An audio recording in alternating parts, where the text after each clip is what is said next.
Selamat pagi, salam sejahtera ibu-ibu semua ya, ibu-ibu hebat SMK PPN Tanjung Sari. Gimana kabarnya ibu-ibu, sehat? Sehat, alhamdulillah. Allahu Akbar, alhamdulillahirabbil alamin. Puji dan syukur kita panjatkan kehadirat Ilahi Robbi, berkat rahmat dan hidayahnya kita semua dalam keadaan sehat. Salawat serta salam kita limpahkan ke junjungan Nabi besar kita, Nabi Muhammad Sallallahu Alaihi Wasallam. Sebelumnya saya mengucapkan terima kasih kepada ibu-ibu yang meluangkan waktunya untuk bisa menghadiri diskusi praktik baik kita hari ini. Mudah-mudahan waktu yang Bapak Ibu luangkan ini bermanfaat dan bisa membawa mendapatkan ilmu yang positif buat kita semua. Amin ya robbal alamin.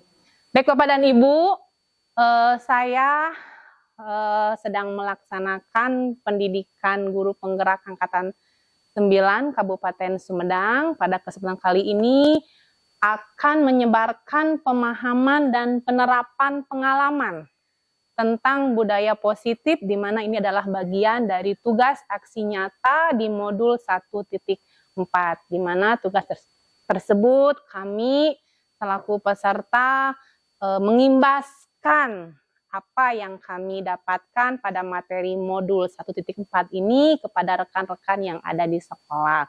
Bukan berarti saya berdiri di sini saya sudah bisa, saya mahir, belum Bapak dan Ibu, karena ini saya baru mendapatkan modul ini 2 minggu yang lalu, sehingga ada materi-materi yang belum dikuasai. Kita di sini sama-sama berdiskusi lah. Kenapa tidak kita mengimbaskan kepada rekan-rekan, mudah-mudahan apa yang didapatkan oleh CGP bisa rekan-rekan juga dapatkan. Seperti itu Bapak dan Ibu ya. Nah, budaya positif pada pertemuan di aula, pada saat membahas visi misi, kita sudah sempat membahas tentang filosofi Ki Hajar Dewantara ya. Menurut Ki Hajar Dewantara bahwa pendidikan itu adalah menuntun sesuai dengan kodrat alam dan kodrat zaman. Diibaratkan sebagai seorang petani. Sebagai seorang petani, di mana siswa itu adalah benih unggul, benih yang tidak unggul kita olah. Nah, pada saat mengolah benih-benih tersebut diperlukanlah budaya-budaya positif sehingga tujuan yang akan kita capai itu tercapai.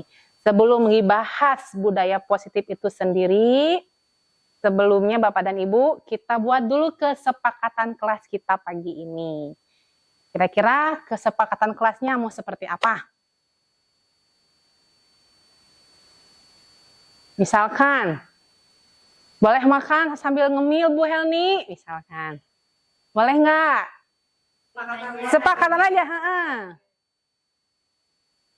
Misalkan, mau bertanya, raise hand gitu ya Bapak dan Ibu ya. 1, jadi masa diketik lah ya. Bertanya raise hand. Terus apa lagi? Misalkan, boleh ngemil, boleh lah ya. Kita berdiskusi santai saja. Sepakat ya? Sepakat. Jadi kalau mau ngemil, mau minum silahkan. Apa lagi? Berpartisipasi aktif. Alhamdulillah kalau misalkan ada bertanya, ingin menyampaikan pendapat, itu silahkan ya. Boleh. Cukup 3 saja? Cukup ya, itu kesepakatan kelas kita hari ini. Lanjut. Nah, budaya positif. Dari 2 kata budaya positif ini sudah langsung terekam dalam pikiran kita, berarti positif segala sesuatu yang positif, yang baik gitu Bapak dan Ibu ya. Nah, budaya positif di sekolah ini apa? Merupakan pembiasaan-pembiasaan yang baik, mencakup sikap, perilaku, tutur kata seluruh warga di sekolah. Setiap manusia memegang kontrol terhadap dirinya sendiri. Baik atau buruk seseorang, hanya diri sendirilah yang bisa mewujudkan. melakukannya. Berarti segala sesuatu yang berhubungan dengan pembiasaan, baik kata, perilaku itu harus baik, artinya positif. Nah, bisa budaya positif di sekolah, bisa budaya positif di kelas. Karena kita lingkungannya pendidikan, berarti kita berbicaranya di sekolah dan di kelas. Ini bisa diterapkan di rumah, sangat bisa sekali Bapak dan Ibu ya. Nah, setelah belajar ini nanti jadi introspeksi diri Bapak Ibu-Ibu. Aduh, ternyata kita selama ini seperti ini gitu ya. Manfaat yang saya sendiri rasakan setelah mempelajari modul 1.4 ini. Lanjut. Nah, konsep inti dari budaya positif ini ada 6. Ada perubahan paradigma, stimulus respon, di mana ini kita kenal setelah kurikulum merdeka. Ada perubahan paradigma baru dari kurikulum lama menjadi kurikulum baru. Begitupun ini adalah paradigma stimulus respon. Yang awalnya kita seperti itu, ternyata setelah kita belajar teori kontrol akan seperti apa. Yang kedua, konsep disiplin positif itu sendiri. Yang ketiga, keyakinan kelas, karena kita berada di kelas. Terus pemenuhan 5 kebutuhan dasar manusia. Ternyata manusia hidup itu memiliki 5 kebutuhan dasar yang harus kita capai, yang harus kita lengkapi. Terus 5 posisi kontrol kita sebagai pendidik, dan nanti juga ada segitiga restitusi. Puncaknya nanti dari konsep budaya positif ini ada di segitiga restitusi. Ini akan kita pelajari pada budaya positif ini. Nah, yang pertama adalah pembelajaran dengan paradigma baru. Apa yang disampaikan oleh pengawas kemarin, apapun kurikulumnya, mau berubah sebulan sekali, setahun sekali, 3 bulan sekali, kita yang akan mengkondisikannya. Gitu.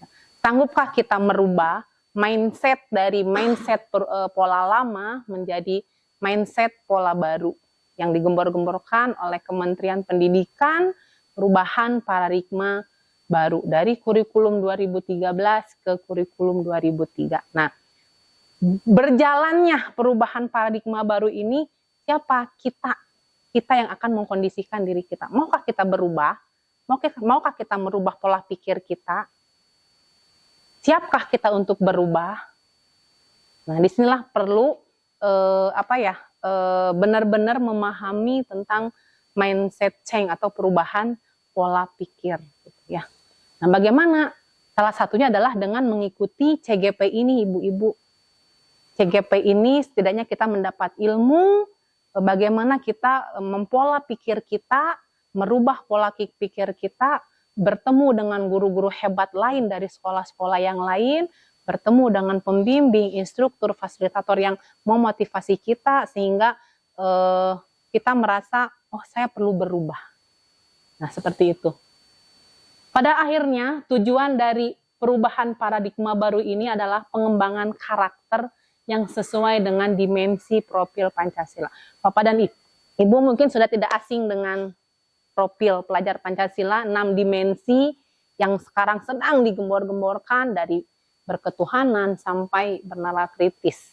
Ya, ini adalah tujuan pendidikan karakter kita saat ini di kurikulum Merdeka, yaitu beracu pada dimensi profil pelajar Pancasila. Nah, siap kita untuk berubah Ibu-ibu? Siap. Mau tidak mau kita harus siap. Seperti yang disampaikan, pendidikan pada saat kita di SD itu berbeda dengan pada pendidikan saat sekarang. Pola pikir anak-anak dulu itu sangat berbeda dengan pola pikir anak-anak sekarang. Berarti kita harus tadi sesuai dengan kodrat alam, kodrat zaman, bahkan kata Ali bin Abi Thalib juga, mendidik anak sesuai dengan anaknya gitu ya, pada zamannya. Nah, ternyata itu sangat sinkron sekali, berarti zaman sekarang kita harus juga merubah pola pikir kita, bagaimana kita mendidik anak-anak di zaman sekarang. Ini yang paling terpenting. Setelah kita berpikir saya ingin merubah mindset saya, insya Allah kesananya kita bisa mengikuti. Tapi kalau dari awal tidak berkomitmen untuk merubah pola pikir kita, nanti kesananya ada gitu-gitu keneh cenah gitu ya. Mudah-mudahan kita menjadi bagian yang mau merubah selama itu baik dan positif. Lanjut. Nah, memahami tentang teori kontrol. Banyak teori yang dibahas pada modul ini, cuman saya mengambil dari Dr. William Glasser. Melalui choice teorinya meluruskan beberapa miskonsepsi tentang makna kontrol. Bahwa ternyata selama ini guru yang mengontrol murid. Betul tidak? Betul. Murid ada di kendali kita. Ya. Sadar tidak sadar, pokoknya kudu mau atau mau kudu nurut. Cenah budak teh ka urang teh. Gitu ya. Terus kedua, penguatan positif, efektif, dan bermanfaat. Kritikan yang dapat membuat orang merasa bersalah. Tuh kadang bicara-bicaranya kita ke anak nyepetan, cara tidak sadar, menurut kita bagus, tapi nyampe ke peserta didik, ke murid, dia tidak tahu hatinya seperti apa gitu ya. Terutama saya pribadi, kadang sok nyepetan, sok nyindiran. Ternyata itu, ya iya, ini yang sering kita lakukan gitu kan. Saat ini gitu ya, asa teu salah, karena guru selalu benar. Saat ini guru selalu benar, cek kita gitu ya. Tapi cek anak mah da naon cenah meureun ibu gitu ya. Tapi anak ada yang bisa mengungkapkan, ada yang tidak bisa mengungkapkan. Nah, yang jadi masalah bagaimana dengan anak yang tidak bisa mengungkapkan. Kebayang Bu, dipendem dalam hatinya di rumah. Nah, gitu. Terus tuh, yang terakhir, orang dewasa mempunyai hak untuk memaksa. Setuju tidak? Pernyataan ini. Betul tidak? Betul ya. Saya secara pribadi ke anak gitu ya. Karena saya sudah dewasa, saya sudah lebih tua. Jadi seolah memaksa kehendak kita harus budak kudu begini, budak kudu begini, budak kudu begini. Itu menurut teori Dr. William Glasser. Miskonsepsi, ternyata kita seperti ini gitu. Itu ya, Bapak dan Ibu sepakat ya berarti ya. Ini adalah hal-hal yang sering kita lakukan. Dan ternyata itu tidak bagus, kurang tepat gitu ya. Jadi introspeksi, bener ya Allah gitu. Nah, eta mah iya, karena mungkin dari kecil kita meniru, melihat, atau mungkin juga terbawa dari situasi kitanya sedang marah, kitanya sedang nggak enak gitu ya, kebawa kan suasananya. Nah, ini adalah perubahan paradigma stimulus respon dan teori kontrol. Maksudnya stimulus respon itu kalau kita merespon kejadian, ya. Biasanya kita mencoba mengubah agar orang lain tuh berpemandangan sama dengan kita. Tuh, bener Abi mah kadang. Kumaha pemikiran orang. Nah, ternyata tidak seperti itu. Kalau kita belajar teori kontrol, kita berusaha memahami kehendak orang. Bisa nggak sih? Kadang sulit ya Bu. Keras pribadi Abi pampang nama keras kepala, udah ngotot. Ternyata posisikan kita di orang lain. Itu menurut teori kontrol. Terus stimulus respon yang sering kita lakukan kalau melihat sesuatu. Perilaku buruk itu dilihat pasti sebagai suatu kesalahan. Ya. Orang berbuat buruk, budak kita mah pasti salah. Itu yang bisa kita lakukan. Tapi ternyata setelah kita belajar teori kontrol, apa yang mereka lakukan? Mereka memiliki tujuan. Nah, itu. Terus orang lain bisa mengontrol saya. Padahal menurut teori kontrol, hanya kita lah yang bisa mengontrol diri saya.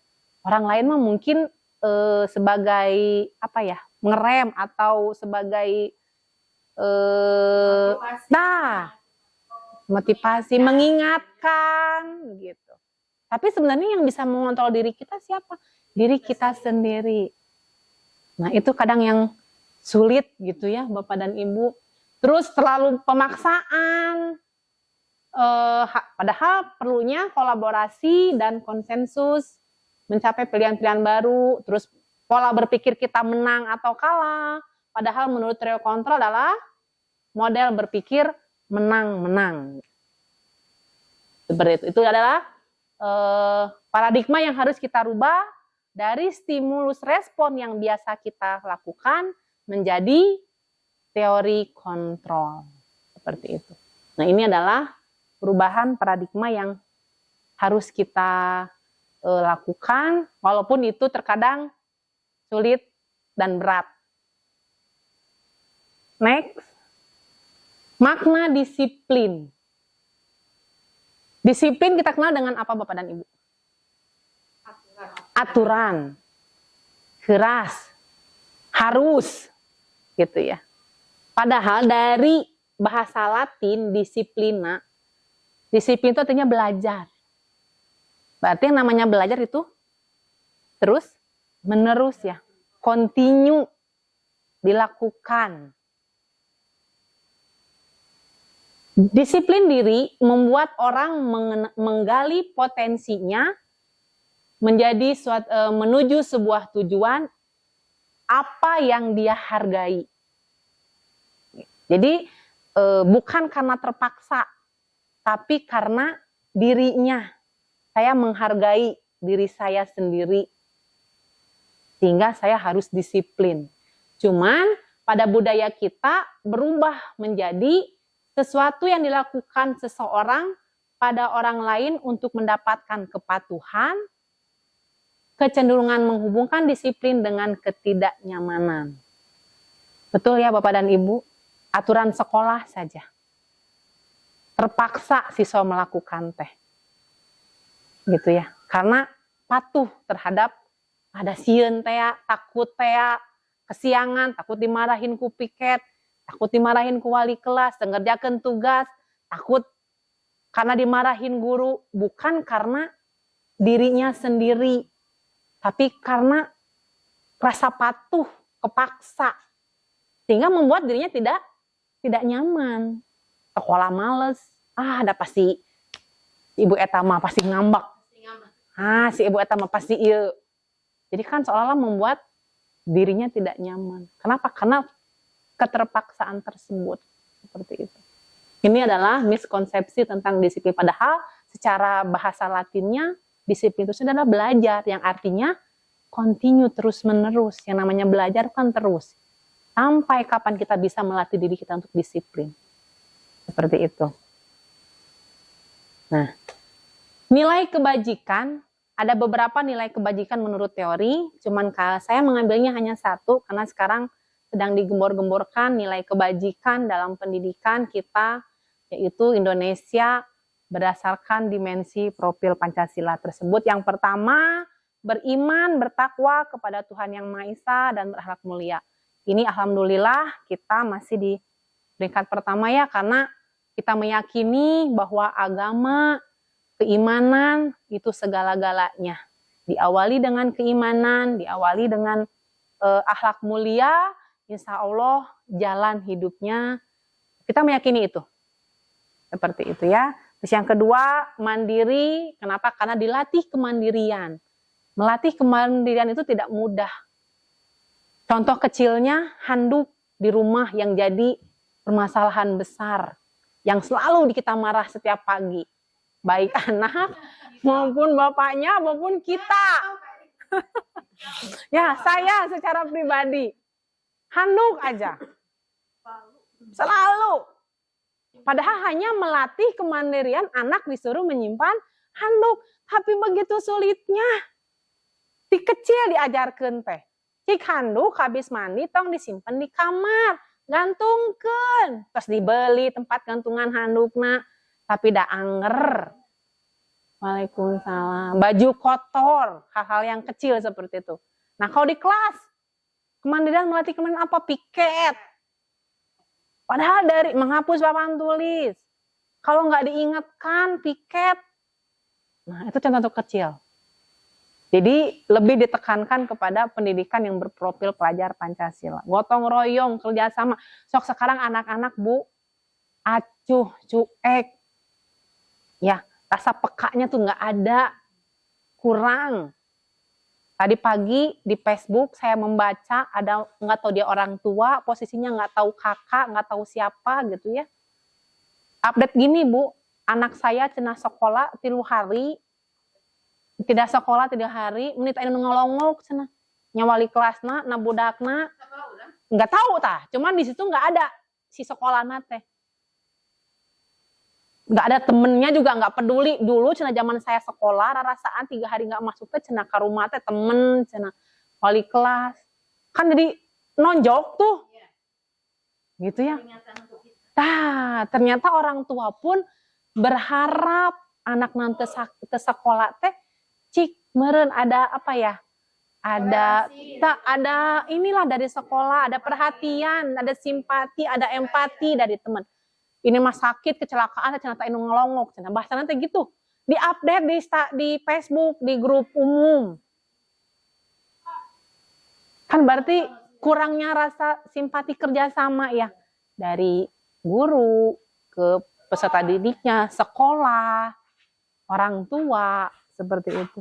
Berkebinekaan global, artinya kita dengan suku-suku bangsa, adat, segala macam, bernalar kritis dan kreatif. Ini adalah nilai kebajikan pendidikan Indonesia saat ini, yaitu berdasarkan profil pelajar Pancasila. Ini, wah, sekarang lagi rame nih. Lagunya, musik, nyanyiannya gitu ya. Sampai di SD mah, 6 ini dinyanyiin. Ada lagunya, 6 dimensi profil Pancasila. Nah, yang pertama, kenapa? Karena memang ini adalah mudah-mudahan tujuan yang ingin dicapai dari 6 ini tercapai oleh anak didik kita. Teori motivasi. Yang berikutnya, teori motivasi. Kenapa? Karena disiplin itu perlu motivasi, Bapak dan Ibu. Motivasi ada 2. Ada motivasi eksternal, ada motivasi internal. Motivasi eksternal, apa saja? Anak melakukan itu karena takut. Disiplin budak teh, disiplin. Tapi tanyakeun, naha? Cieun, cieun dicarekan, cieun dihukum, cieun di push up. Tapi anak disiplin tidak? Disiplin. Tapi karena terpaksa takut. Itu eksternal. Berikutnya adalah ingin mendapat pujian, imbalan. Sok, siapa yang mau piket sana atau kayak besok ibu dikasihan permen atau air jadi getol budak teh. Atau diembel-embelkan nilai. Yang datang pagi nilainya B, A. Yang tepat waktu nilainya A. Anak melakukan tidak? Melakukan. Tapi karena imbalan. Bukan dari kesadaran dirinya. Tadi di slide sebelumnya bahwa disiplin itu harus didasari dari diri. Nah, mengembangkan rasa dari diri sendiri itu yang sulit bagaimana? Mungkin dari pembiasaan yang kita terapkan. Itu adalah motivasi eksternal. Motivasi, ini internal. Motivasi internal. Motivasi internal tadi kenapa tadi? Karena menghargai diri sendiri. Nah, apabila kita peserta didik, baik peserta didik, seluruh warga sekolah, apabila kita disiplin karena kita menghargai diri kita sendiri, insya Allah, apapun programnya, apapun kegiatannya, akan berjalan. Kenapa? Karena dari diri sendiri.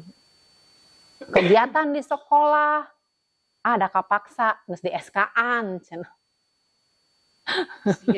geus digaji, ya kan? Murid juga sama. Di pertemuan sebelumnya visi ada pertanyaan seperti ini kan, mau murid seperti apa? Jawab semua yang baik-baik. Mungkin murid juga sama. Kalau ditanya, mau guru seperti apa? Guru yang Anda impikan? Guru yang jarang ke kelas. Ya, kebalikan gitu. Jadi, tapi bagaimana membiasakan bahwa benar harus dari diri? Tadi mungkin dengan merubah pola pikir. Cara merubah pola pikir bagaimana? Bergabung dengan komunitas-komunitas belajar, bergabung dengan CGP, salah satunya pendidikan. Kenapa? Karena dari pengalaman Bapak dan Ibu bergabung dengan komunitas-komunitas belajar gitu ya. Orang lain tuh terutama guru-guru Jawa, kreatif, inovatifnya luar biasa. Mereka menggali potensi diri mereka tuh udah luar biasa. Jadi kadang, aduh, nggak ada apa-apanya ternyata kita. Nah mungkin salah satu merubah mindset itu dengan bergabung dengan komunitas-komunitas guru hebat lainnya. Seperti itu. Itu teori motivasi. Nah, setelah teori motivasi, kenapa? Karena tadi disiplin itu langkah-langkah kita untuk melakukan kedisiplinan adalah berikutnya keyakinan kelas dan peraturan. Dan kalau di sekolah berarti berbicaranya keyakinan sekolah dan peraturan sekolah. Tapi ini kita di kelas berarti keyakinan kelas dan peraturan kelas. Sebelum pembelajaran, kita guru, kita wali kelas, salah satu langkah mengerem dari tindakan-tindakan murid yang nanti akan berdampak, sebaiknya kita buat keyakinan kelas dulu di kelasnya, pada saat pembelajaran kita. Bedanya keyakinan kelas dan peraturan kelas itu apa? Secara bahasa tanya Ibu, peraturan kelas itu seperti apa? Beda nggak sih keyakinan kelas sama peraturan kelas? Beda. Bedanya di mana? Tertulis atau tidak tertulis? Terus? Peraturan itu memaksa.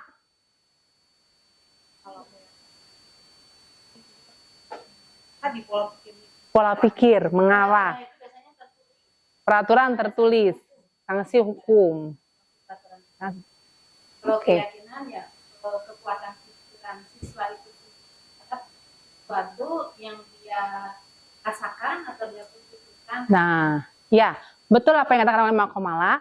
Cuman karena kita keyakinan kelas berarti harus disepakati oleh semua warga kelas. Kalau berarti keyakinan sekolah harus disepakati oleh sekolah. Gitu. Kalau peraturan biasanya lebih sepihak. Contoh kecilnya, aturan sekolah, tata tertib sekolah dibuat bersama-sama siswa tidak? Tidak, tapi dibuat oleh sekolah. Itu peraturan sekolah. Tapi kalau keyakinan sekolah, kita duduk bareng semuanya, guru, pendik, peserta didik. Kita buat kesempatan bersama. Mau seperti apa sekolah ini? Mau gimana kalian? Bu, jam 8 masuk. Misalkan. Karena dibuat bersama. Nah gitu ya, jadi beda. Peraturan itu kayak peraturan negara. Masyarakat diikutkan enggak? Enggak ya. Itu lebih ke sepihak. Tapi kalau keyakinan itu adalah semua. Nah, keyakinan pun secara bahasa dia lebih rinci dan konkret. Ya. Ditulis. Boleh. Kontrak belajar, kalau kontrak belajar itu lebih ke individu. Kontrak ini mah semua. Contoh kecilnya misalkan saling menghargai, berarti di anak itu harus saling menghargai. Tanggung jawab. Jadi nanti kita buat keyakinan kelasnya. Bahwa kelas ini satu, misalkan harus bertanggung jawab, harus saling menghargai, harus menghormati. Seperti itu. Kalau kontrak belajar itu biasanya lebih ke ikatan tapi lebih ke mau seperti apa gitu ya. Kalau ini hal-hal baik. Hal-hal baik. Ya, misalkan di kelas itu, jadi masih universal. Nih, di sini ada contohnya. Nih. Ya. Bisa. Ini juga sama sih, Bu. Misalkan saya matematika, saya keyakinan kelas nih. Pada saat pembelajaran Ibu, misalkan, harus apa nih? Jujur. Gitu. Terus komitmen. Nanti ada jabarannya. Komitmennya. Bapak dan Ibu, 5 posisi kontrol ini tadi apa yang didiskusikan oleh Bu Gilang, Bu Wiwin. Di posisi mana kita? Bapak dan Ibu suka di posisi mana? Potong aja nanti. Penghukum, pembuat rasa bersalah, teman, pemantau, atau manajer? Semuanya suka ada di posisi itu. Tapi seringnya mungkin buat anak sendiri ya. Saya kalau ke anak didik nggak terlalu keras, saya kalau ke anak sendiri memang saya keras di penghukum dan di pembuat rasa bersalah. Nah, itu. Kebayang nggak mungkin anak gitu loh. Tapi kan kadang ya kalau ke anak sendiri saya keras banget Bu. Ya. Teori kontrol kita apabila kita sudah berada di posisi sebagai manajer, aduh ibu yang dirindukan, mama yang dirindukan, mama ya pulang, gitu. Mama yang takutkan. Ah iya mama, kayak mama kayak gitu. Sebutkan, iya kan? Bukan tidak boleh kan? Nyambung ya tadi apa yang dikatakan oleh Bu Wiwin hadis yang disampaikan. Cuma kita mau posisikan kita di mana? Apakah sebagai penghukum? Kalau juga enggak ya? Tidak. Ini sebagai manajer. Itu. Sudah belum? Belum. Ke anak sendiri, ke anak orang, sama ketemu dengan anak mama kok langsung. Mama baru langsung. Kenapa? Karena kita baru teori respon. Respon kita langsung. Kita langsung belum ke teori kontrol. Jadi penghukum. Nah, kan gitu. Manajer.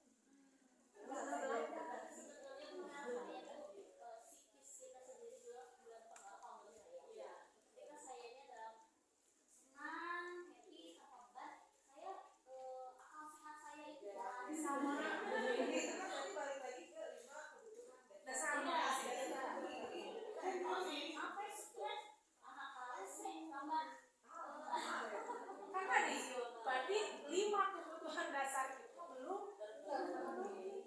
Sama Umi yang mikir ini, yang mikir sebetulnya dari video. Mikir itu, mikir tidak gitu, mikir karena kebutuhan dasar sehingga jadilah saya sama penghukum. Tiga sampai jam 5 nyampe ke rumah akhir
Dari kejadian Pak Lukman dan Sabrina ada 3 restitusi yang harus kita pahami. Yang pertama adalah menstabilkan identitas. Jadi pada saat kita menemukan kasus seperti itu, kita harus melakukan menstabilkan identitas, misalkan dengan kata-kata nih. Memang tidak ada manusia yang sempurna, Sabrina. Bapak baru pernah itu sih bahasanya. Bapak yakin kamu bisa kok melakukan hal yang lebih jelek dari ini. Kamu tidak datang ke sekolah, kamu ke bude, tapi kamu sudah berani untuk hadir datang ke sekolah. Bahasa terlembut. Kira-kira nih dengan kamu seperti ini, apa yang kamu akan solusinya seperti apa sih Sabrina menurut kamu? Itu seberapa?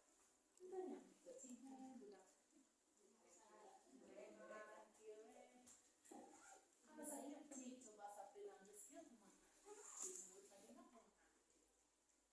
Nyamuk, saya salah. Atau mobil supaya pakai sepatu. Kan pindah ya.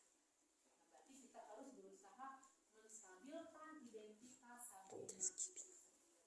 Apa sih tujuan dia menggunakan sepatu hitam itu? Kenapa dia berani ke sekolah? Udah salah. Kita stabilkan. Berikutnya adalah validasi tindakan yang salah. Ya, kamu pasti punya alasan kenapa kamu melakukan itu.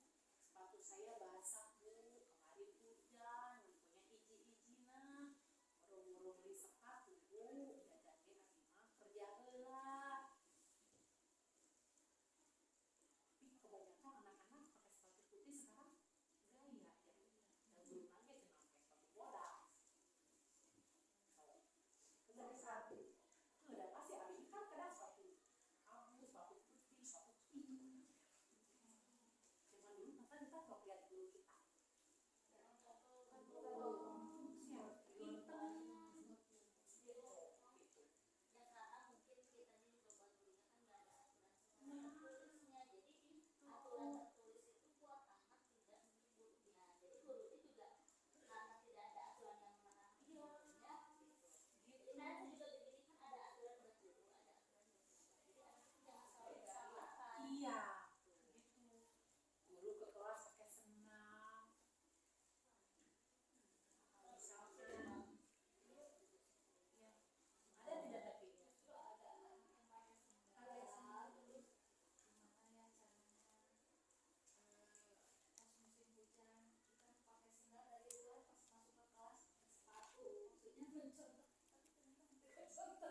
sini, di sekolah ini.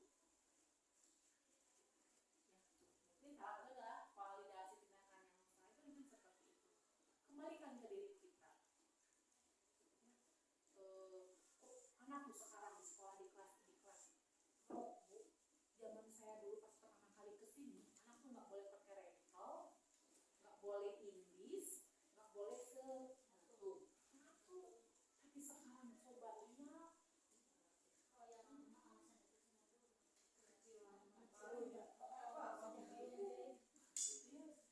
merosot ya, sangat jauh sekali merosot. Nah, bagaimana kita kalau menunggu dari aturan sekolah lama? Coba kita pelan-pelan sendiri aja bicara ngobrol dengan sudah belajar sedikit dari diskusi ini.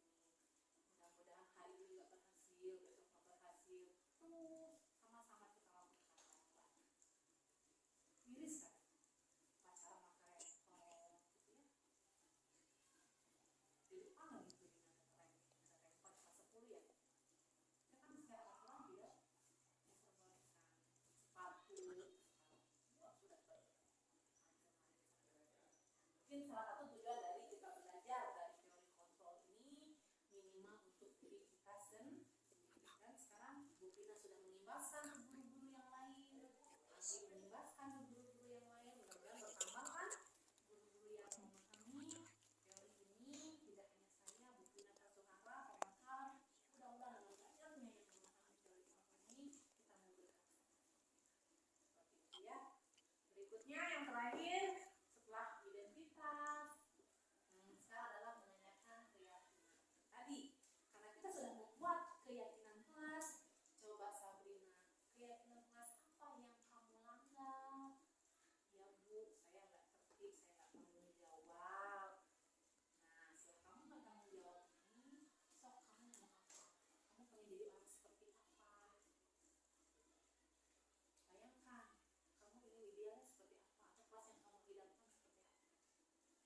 Kasarnya memang diajak ngobrol baik-baiknya, diajak ngobrol baik-baik, diambil hatinya.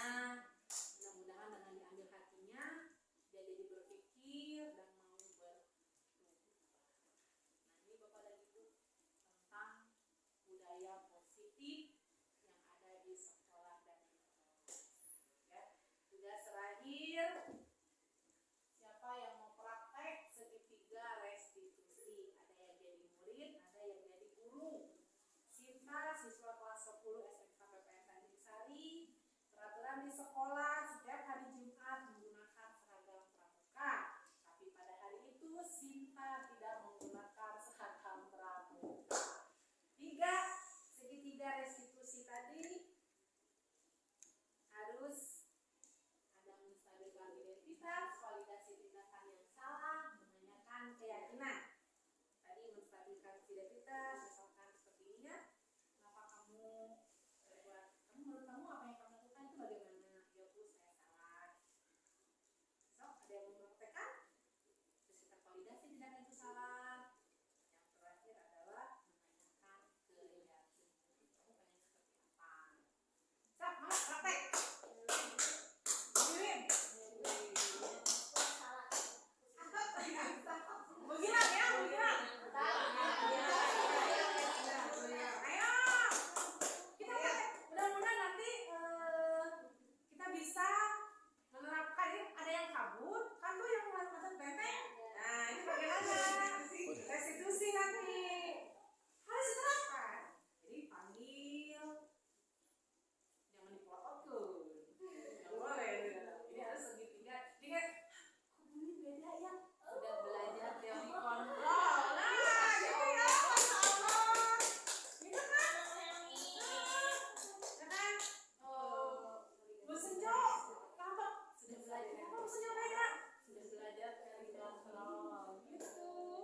tingkat